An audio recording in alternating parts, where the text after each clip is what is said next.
நேற்று நாங்கள் இங்கே தாங்க இருந்தோம். ஆம்புலன்ஸ்காரங்க தேவையில்லாம உள்ள வந்தாங்க. நாங்கள் முன்னாடி முனிப்பங்கோயில தான் நின்றுட்டு இருந்தோம். கோயம்புத்தூர் ரூட்ல போன ஆம்புலன்ஸ், அதாவது மக்கள் வண்டியோட டூ வீலர்ல வரவங்கள உள்ள டூ வீலரை கொண்டு போய் கேரி மெரிடியன் ஹோட்டலுக்கு பின்னாடி பார்க் பண்ண சொன்னாங்க. டூ வீலர்ல வந்தவங்கள உள்ள ஆனா ஆம்புலன்ஸ் கோயம்புத்தூர் ரூட்ல போன ஆம்புலன்ஸ் திரும்பி எதுக்கு இதுக்குள்ள விடணும்? அங்க போயிருந்தாதான் மக்கள் யாரா இருந்தாலும் அவசர உதவிக்கு போக முடியும். ஆனா போனவங்க வந்து நாங்க அங்கேயே தான் நின்று பாத்துட்டு இருக்கோம். அந்த ரூட்ல போற ஆம்புலன்ஸ் திரும்பி போலீஸ்காரங்க இந்த ரூட்ல விடுறாங்க. ஆனா பொதுமக்களை உள்ள விட மாட்டேங்கிறாங்க. நிறைய பேத்துக்கு கூட வந்தவங்களுக்கு, என்ன கூட வந்த பசங்களுக்கு நிறைய பேத்துக்கு சட்டையில கத்திய வச்சு கிழிச்சிருக்காங்க. கத்திய வச்சு கிழிக்கிற அளவுக்கு என்ன சூழ்நிலை உண்டாச்சு? எதுவுமே ஆகல. இந்த மாதிரி பல விஷயம் நடந்திருக்கு. உண்மை தெரியாம யாருமே பேசுறாங்க. நாங்க ஆம்புலன்ஸ்காரன் டைரக்டா கூப்பிட்டு விசாரிக்கிறோம். அவங்க எடுத்தது 25 to 30 கேஸ் தான் மொத்தமா எடுத்திருக்கேன் அப்படிங்கிறாங்க. மொத்தமே 4 பேர் தான் இறந்து போயிருக்காங்க. ஆனா இத்தனை பேர் திடீர்னு எங்க வந்து இறந்து போனாங்கன்னு யாருக்குமே தெரியல. அதெல்லாம் உள்ள நிறைய விஷயம் நடக்குது. இது யாருமே பொதுமக்களுக்கு தெரியும். பொதுமக்களுக்கு தெரியாம நிறைய பேச ஆரம்பிச்சிடறாங்க. முதல்ல உண்மை என்னன்னு வெளியே கொண்டு வர சொல்லுங்க. ஏன்னா உண்மை வெளியே வராம நிறைய பேர் பேசிக்கிட்டு இருக்காங்க.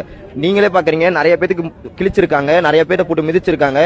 நிறைய விஷயம் உள்ள நடந்திருக்குது. எதுவுமே ஆம்புலன்ஸ் சும்மா நிறைய ஆம்புலன்ஸ் வந்திருக்கு. அதை பொதுமக்களே ஸ்டாப் பண்ணிருக்காங்க. பொதுமக்களே நேற்று ஏன் சும்மா ஆம்புலன்ஸ் நீ கொண்டு வரதுக்கு அவங்க எதுவும் பேச மாட்டேங்கிறாங்க. கட்சி துண்டை போட்டு உள்ள வந்திருக்காங்க. இது என்ன ஏதுன்னு யாருக்குமே தெரிய மாட்டேங்குது. இதை முதல்ல கொண்டு வாங்க வெளியே.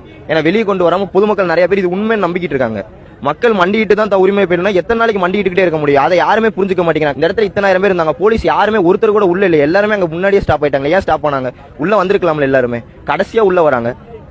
ஏன்னா நிறைய துறை இருக்கவங்க எல்லாருமே, அமைச்சர்கள் இருந்து எல்லாருமே அடுத்த 10 நிமிஷத்துல வராங்க. இங்க 7:30க்கு முடியுது. நீங்க நியூஸ்ல பாத்தீங்கன்னா தெரியும். 7:30க்கு முடியுது. 8க்கு அரை மணி நேரத்துல கேஸ் எடுத்துட்டு போறாங்க ஆம்புலன்ஸ்காரங்க எல்லாரும். 8:15 அவங்க உள்ள இருக்காங்க. சென்னையில இருக்கவங்க எல்லாரும் இங்க எப்படி வந்தாங்க? அதை யோசிச்சிங்களா யாராச்சும்? யாருமே எதுவுமே யோசிக்க மாட்டேங்கிறீங்க. டக்கு டக்கு டக்குன்னு பேசிடுறீங்க.